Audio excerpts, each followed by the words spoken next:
Hey friends, this is Priyanka Majumdar और आज मैं आपके साथ शेयर करने जा रही हूँ मेरे साथ बीती हुई एक सच्ची घटना, एक ऐसी हकीकत, एक ऐसी कहानी जो जब मेरे सामने आई तो मेरे आंखों में आंसू आ गए।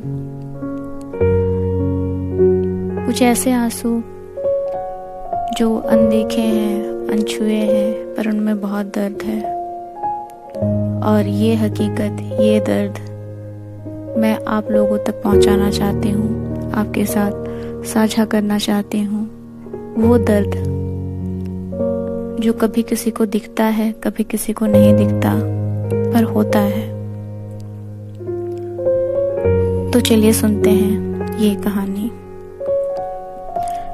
देखा था एक चेहरा कुछ दिनों पहले, देखा था एक चेहरा कुछ दिनों पहले, जो खुद तो था एक नन्ही सी कली, पर मिला था मुझे सड़कों पर फूल बेचता, पर मिला था मुझे सड़कों पर फूल बेचता। चला जाता था नंगे कदमों से हर किसी की ओर, और फूल लेने को पूछता। चला जाता था नंगे कदमों से हर किसी की ओर, और फूल लेने को पूछता। बढ़ा जाता था वो आगे, हिकारत भरी हर नजर को सहता।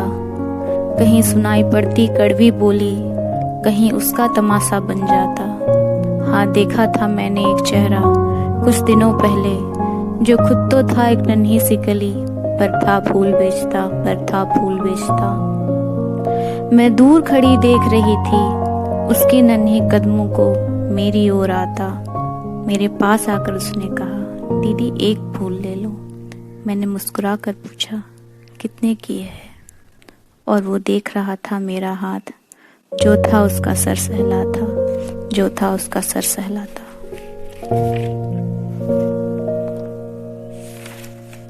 उसने कहा 50 की है, पर तुम 20 दे दो। पैसे देती मैं उसे पूछ रही थी, उसने कुछ खाया या नहीं, और कहाँ है वो रहता।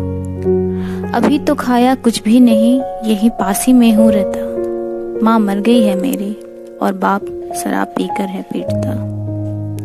एक छोटी बहन है मेरी, पहले उसको कुछ खिलाता, फिर मैं हूँ कुछ खाता। पड़ा मेरे हाथों में चिप्स का एक पैकेट, जिसे वो नहीं था लेता। मेरे कुछ मनाने पर मान गया वो, और कहा दीदी रुकना यहीं, मैं बहन को हूँ लेकर आता। कुछ ही देर बाद दौड़ा चला आ रहा था मेरी तरफ एक और चेहरा मुस्कुराता, और वो बड़ा खुश नजर आ रहा था, अपनी बहन का मुझसे परिचय करवाता। मैंने जब पुचकारा उसके गालों को, आंखों में आंसू लिए कहा था उसने, गालियां ही हैं मिलती हमें अक्सर, इतना प्यार नसीब से नसीब होता, इतना प्यार नसीब से नसीब होता। हाँ, देखा था एक चेहरा कुछ दिनों पहले, जो खुद तो था एक नन्ही सी कली, पर मिला था मुझे सड़कों पर फूल बेचता। दोस्तों, इस कहानी के कई और पहलू हैं जो मैं अभी आपके साथ साझा नहीं कर रही हूँ, क्योंकि उसे मैंने अभी तक पूरा नहीं किया है। आगे के कुछ किस्से, आगे की कुछ बातें मैं अपनी अगली कविता में शेयर करूँगी। धन्यवाद।